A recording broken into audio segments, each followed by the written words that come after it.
নমস্কার বন্ধুরা, ফোনের মাধ্যমে কি করে আপনারা আপনাদের আধার কার্ডটা খুব সহজেই ডাউনলোড করবেন সেই প্রসেসটা আপনাদেরকে দেখাবো। তো ভিডিওটা দেখতে থাকেন। প্রথমে আধার কার্ডের অফিসিয়াল ওয়েবসাইটে চলে যাবেন, সেখানে গিয়ে ল্যাঙ্গুয়েজ সিলেক্ট করবেন। তারপর ডাউনলোড আধার বলে অপশানে ক্লিক করবেন। ক্লিক করলে ওখানে আপনাদের আধার কার্ডের নম্বরটা আপনি বসাবেন এবং তার নিচে ক্যাপচা কোড আসবে। ক্যাপচা কোডটা আপনাকে বসাতে হবে ঠিক মতো, বসিয়ে ওটা ভেরিফাই করতে হবে। একটি ওটিপি আসবে আপনার ফোনে, ওটিপিটা বসিয়ে দেবেন।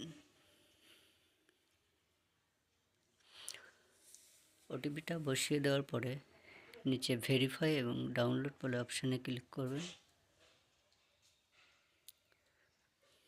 কিছুক্ষণ ওয়েট করার পর আপনাদের আধার কার্ডটি ডাউনলোড হয়ে যাবে।